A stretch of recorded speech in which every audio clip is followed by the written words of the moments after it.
Welcome to the first episode of the Home Built F1 series. I'm starting you guys in probably a quarter of the way through. As you can see behind me, I have a majority of the already printed, somewhat bodyworked, not very well, but I figured I'd take a second, and I've done a lot of shorts and everything, but I never took a minute to do a full-length video. So I wanted to fill you guys in on the progress I've made so far and try to at least keep up with the next couple steps I'm doing in the process. So like I said, you can see I've already have the rear hatch mostly completed. There's still a couple patch panels right here, in the back, in the front here that still need to be finished.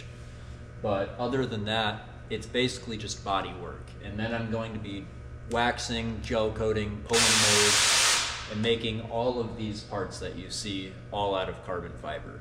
So basically, I'm going to try to fill in as much as I can, voice over all of the stuff I have recorded in the past, and then from now on try to fill you guys in on the future. But for the first half of the video, it's probably going to be a lot of voiceovers, a lot of weird stuff, but hopefully in the future I'll have a better plan for recording for you guys. So if you stick around, thank you for watching, and please leave a comment if you have any suggestions, because clearly I might need some. So thank you guys.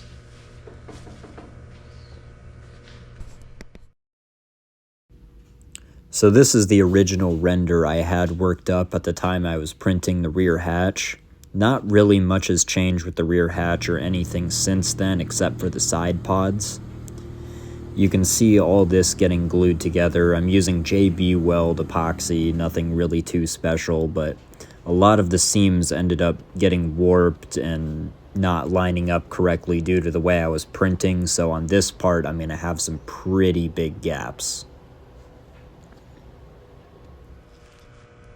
Here I am actually gluing two panels together. I'm just using that two-part epoxy like I said before, smashing them together and using a mirror to hold everything square. This has really helped out to keep everything aligned and make sure I don't have any of that warpage that I was talking about earlier.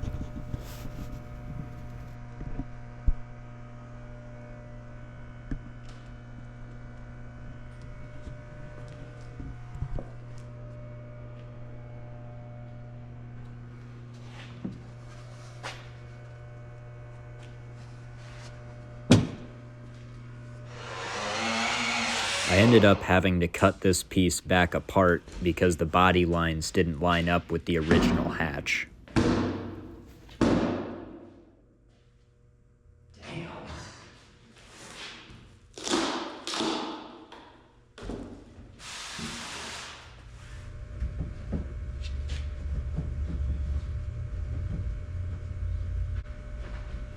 Here you can start to see the gap in the middle and sides. What I'll end up doing is putting fiberglass on the backside once it's glued and filling everything in with body filler. Here's that gap a little closer up. You can see it's not too bad, but I'm going to end up having to throw some filler in there.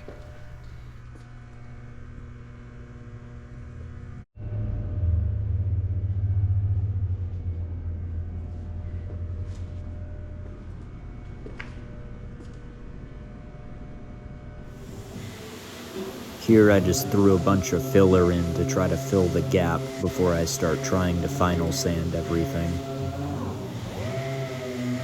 So I'm going to end up just long blocking everything to 80 grit and just priming it a couple times and wet sanding my primer. I don't want to go up through the grits and waste a bunch of time, so I'm going to do this pretty quick and dirty.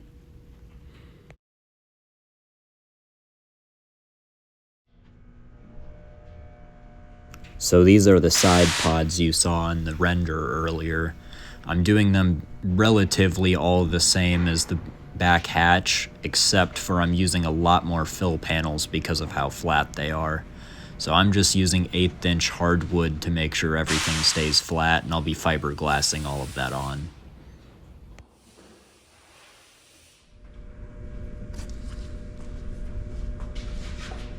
These are those patch panels I said I would be making, so they're just 1/8" hardwood cut to shape, glued in, and fiberglassed on the backside.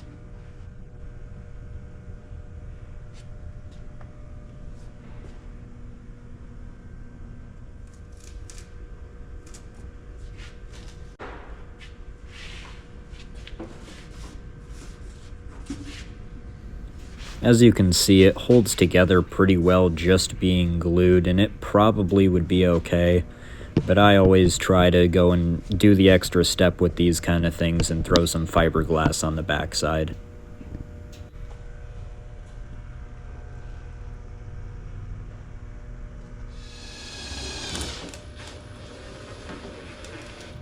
Here I am putting on more of the flanges for the rear hatch. I need a pretty large flange because my main goal in the end is to vacuum infuse all of this. Most likely at the start I'm going to be hand laying everything, but I want to have the ability to be able to move on to vacuum infusion if I decide to.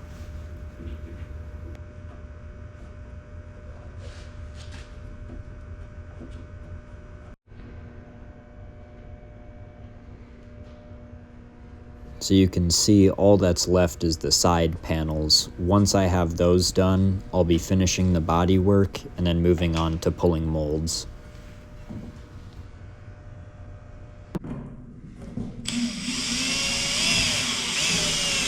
I forgot to record me throwing the nose cone together, but here's me throwing the flange on. Same story as before, I just want a large flange to be able to vacuum infuse to.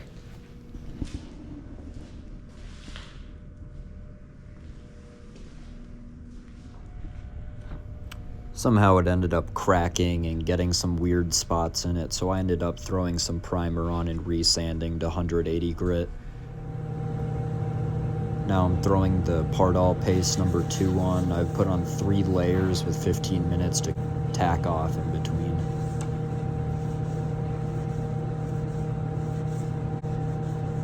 You can see here I'm really using the wax to fill in the gap between the boards and the actual part, just to make sure there's no seepage from the gel coat.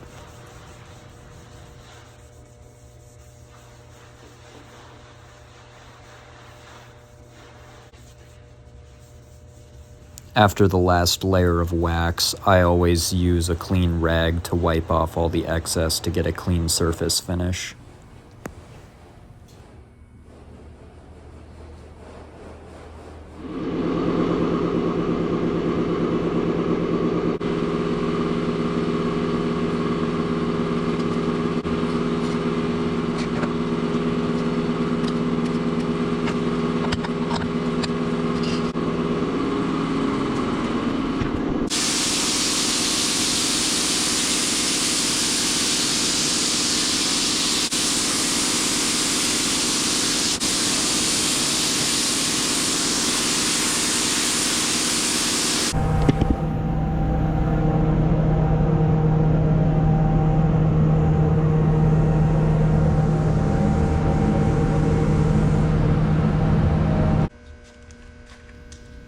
Once the gel coat had tacked off, I decided to roll it right away. I ended up doing 2 strips of Rovin right in the tight radius to make sure there would be no bubbles and no, trouble spots when it comes to popping the part.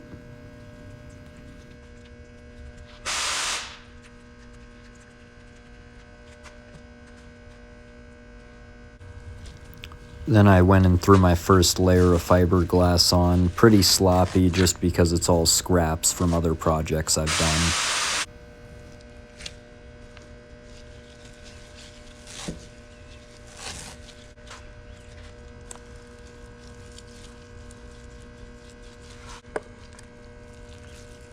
I'm going really heavy on the resin on this first layer just because I don't want to worry about any bubbles. There might be some print through or some weird stuff that goes just because I'm going so heavy, but I'm going to end up wet sanding this mold anyway.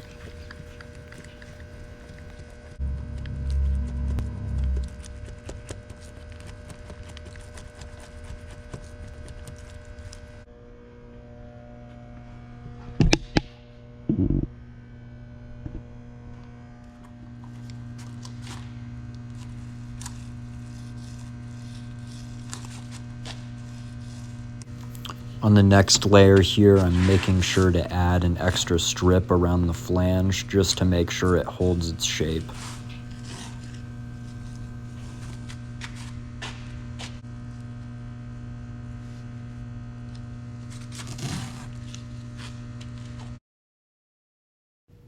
Again, just trying to make sure there are absolutely no bubbles.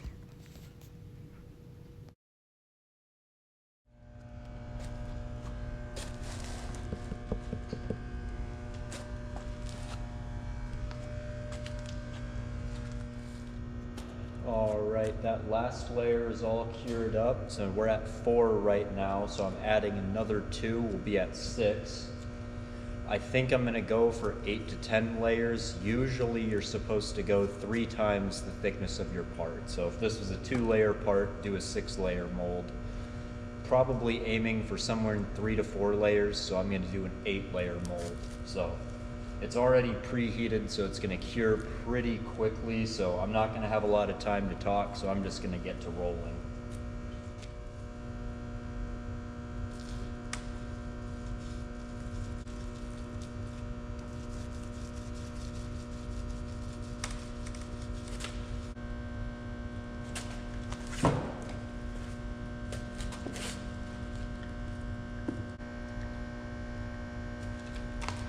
Had a piece of bad mat, so I'm gonna have to patch that in.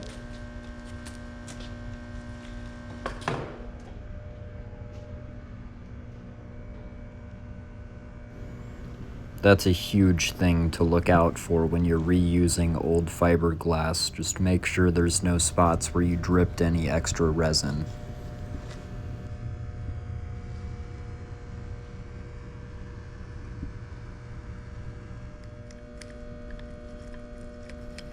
I ended up putting 2 more layers on off camera because you guys don't need to see me repeat that 20 times.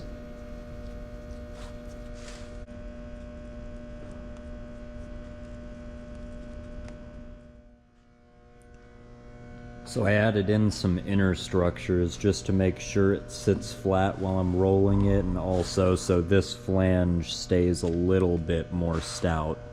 So I'm not too worried about this one, but I added a little thing on the top just to make sure.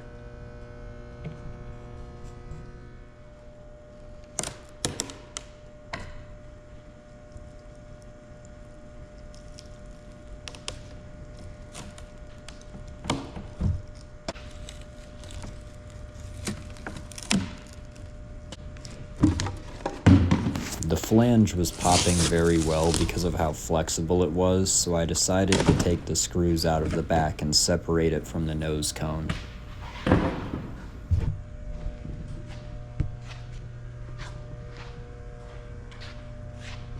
Ended up tearing the bottom off on this one. So now I just got to get this part out.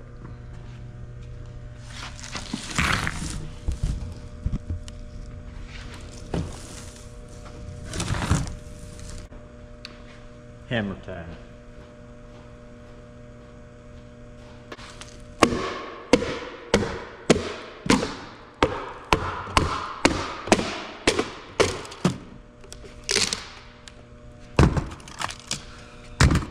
That wax didn't work for shit. Should have used the TR-104.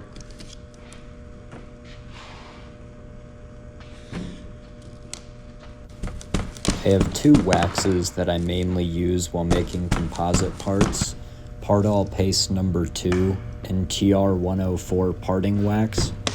I think the TR-104 stands way higher above the Part-All Paste number 2.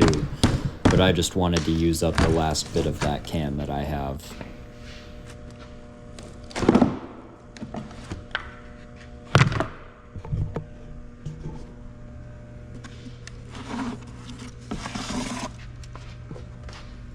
Some of it pulled off, but like I said before, I'll be able to wet sand through all this stuff and make it look nice.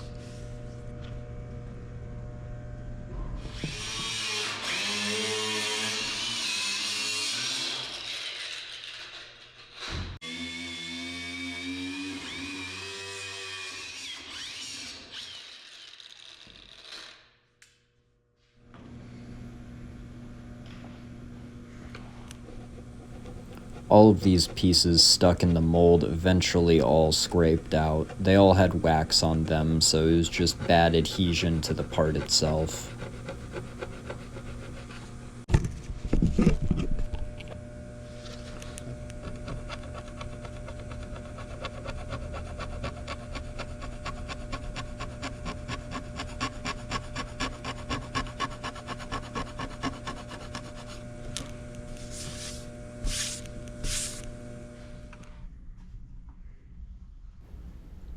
If you're wondering about all the bumps on the flange, I might sand them out, but I kind of want to just test it with a vacuum-infused part to see if it even matters, because that will get cut off in the actual part itself. So this is after hitting the surface with 600 grit. It took off, I would say, 80% of the surface imperfections that were there from the start.